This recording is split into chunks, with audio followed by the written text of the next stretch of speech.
جی جناب آفتاب جہانگیر صاحب۔ اعوذ باللہ من الشیطان الرجیم، بسم اللہ الرحمن الرحیم۔ بہت شکریہ ڈپٹی اسپیکر صاحب کہ 2 سال کے اندر تیسری دفعہ آپ نے مجھے موقع دیا، اور جب بھی موقع دیا بیچ میں بولا کہ جی جلدی کرو جلدی کرو جلدی کرو۔ آج تو خالی حال ہے، میں ہوں اور آپ ہیں، کچھ تو موقع دے دیں بات کرنے کا۔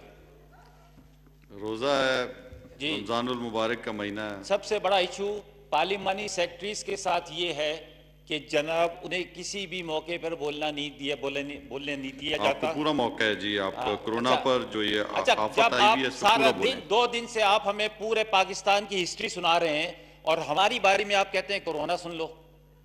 دیکھیں اسپیکر صاحب کہ ہم 70% دینے والے ریونیو دینے والے شہر سے تعلق رکھتے ہیں، ہم کراچی سے تعلق رکھتے ہیں۔ کراچی کا جو حال ہے، میری بہن بیٹھی ہے ڈاکٹر نفیسہ شاہ، میں کوئی سیاسی کرنے کی میری کوئی ارادہ نہیں ہے کہ کوئی پوائنٹ اسکورنگ کرنے کا یا کسی چیز کا۔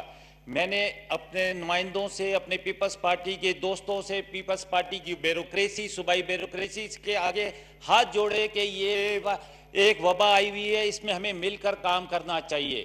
میرا علاقہ، میرا کانسٹیٹنسی 13 لاکھ لوگوں پر مشتمل ہے، اور ہمیں بتایا جائے کہ 235 بیگ اگر سندھ گورنمنٹ دے گی تو کیا 13 لاکھ لوگوں کو وہ پورا ہو سکتا ہے؟ اگر ہم 18ویں ترمیم جو میں نے پہلی تقریر کی تھی جو بڑی وائرل ہوئی، کو سنا ہے 70 لاکھ لوگوں نے دیکھی، اس میں 18ویں ترمیم کا ذکر کیا۔ اس کا یہ مطلب نہیں تھا کہ ہم آپ سے 18ویں ترمیم لینا چاہتے ہیں، ہم تو یہ کہنا چاہتے ہیں اس کو بیلنس کر لیں۔ آج ہمارے ساتھ یہ صورتحال ہے کہ ہماری کوئی بات سننے کے لیے تیار نہیں ہے۔ وہاں پر ہاسپٹلز کا، یہ میرے حلقے میں کوئی ہاسپٹل نہیں ہے، کوئی کچھ نہیں ہے، بلکہ وہاں پر اپارٹمنٹس ہیں جن کو ایسولیشن کے لیے بنایا گیا ہے، اس کے اتنے برے حالات ہیں کہ آپ سوچ بھی نہیں سکتے۔ اس کے ساتھ ساتھ میں 2-4 بات صرف تجاویز دوں گا اور اپنی بات ختم کر دوں گا کہ دل تو بہت چاہتا بولنے کو لیکن سننے والا کوئی نہیں ہے، شاید یہ فرشتے ہی لے جا کے ان تک پہنچا دیں میرا پیغام۔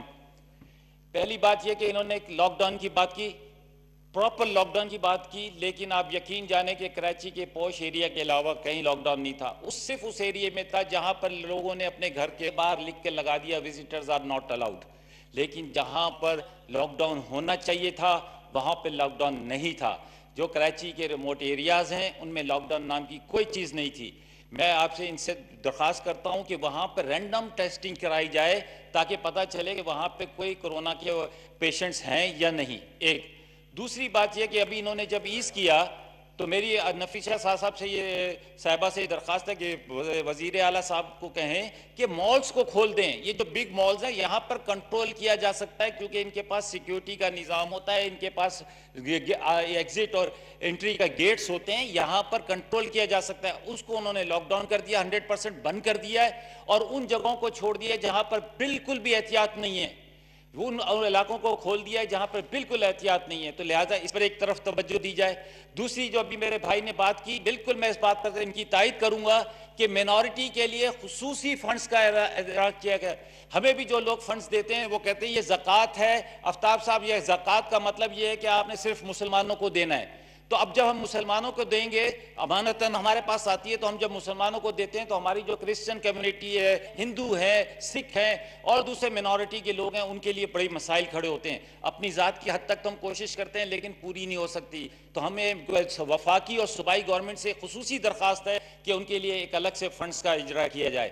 دوسرا، ہم سے کچھ رائے لی جائے۔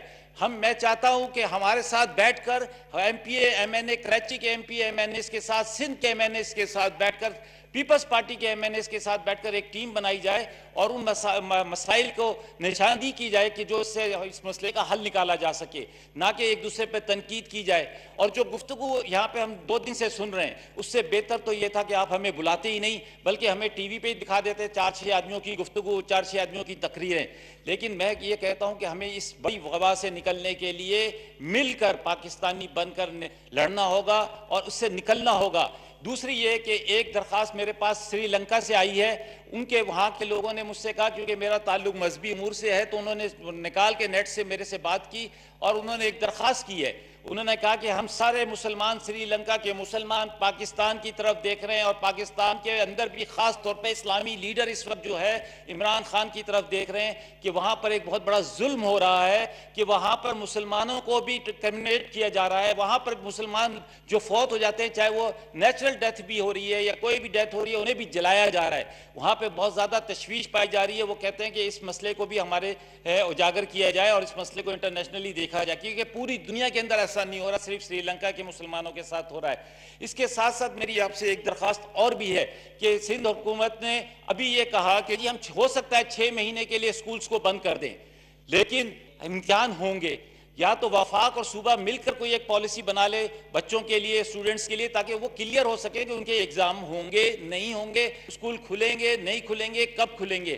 تو یہ کچھ چیزیں ہیں. اور جب دیکھیں ہر وبا کے ساتھ کچھ اپرچونٹیز بھی آتی ہیں, کہ ہر پریشانی کے ساتھ اللہ نے ہمیں یہ اپرچونٹی دی ہے کہ ہم اپنے ٹائمنگ کو صحیح کر لیں. میں جب دیر سے سو کے اٹھتا تھا تو میری ماں کہتی تھی اب تو کیوں اٹھا, جب دینے لینے کا وقت تھا تو اس وقت تو نے سوتے ہوئے گزار دیا, برکت کا وقت تو نے سوتے وقت گزار دیا. اب خدا کے لیے اس ٹائمنگ کو جو آپ کہہ رہے ہیں کہ 6 سے 8, 6 سے 5, اس کو مستقل بنیادوں پہ قانون سازی کر کے اس کی ٹائمنگ کر دی جائے کہ یہ پاکستان کے اندر جیسے باہر کے ترقی یافتہ ملکوں کے اندر ہے ٹائمنگز ہیں, پاکستان کے اندر بھی ٹائمنگز ہونے چاہیے جو ہمیشہ کے لیے ہو جائیں.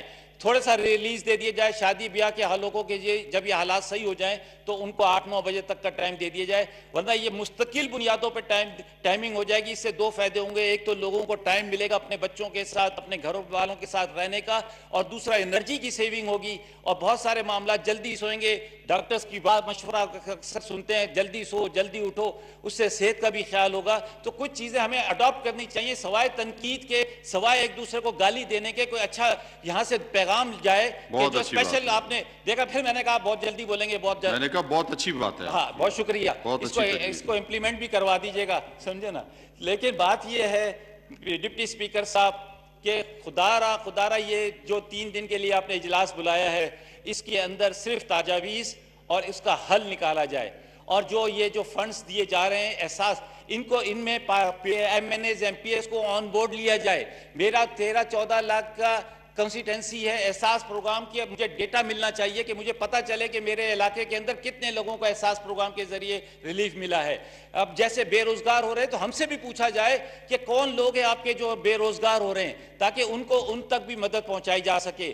یہ صرف اور صرف جو چند این جی اوز نے جو یہ کام کیا ہے میں ان کو خراج تحسین پیش کرتا ہوں. خاص طور پر کراچی کے جو 2 این جی اوز ہیں میں ان کو دل کی گہرائیوں سے ان کے مبارکباد پیش کرتا ہوں کہ انہوں نے اس مشکل وقت میں کراچی کی عوام کے ساتھ, جس میں سیلانی ویلفیئر ٹرسٹ ہے جس کے اندر بیت الاسلام والے ہیں اور مختلف این جی اوز بھی ہیں, لیکن میں سب کو خراج تحسین پیش کرتا ہوں کہ جو حکومت کا تھا, جو کام ریاست کا تھا وہ ان این جی اوز نے کیا, لیکن وہ کافی نہیں ہے. ان کے لیے لوگوں کی حالات بہت خراب ہیں. میرا حلقہ 90% بے روزگار ہو چکا ہے. خدا را اسی طرح پورے کراچی کا حال ہے.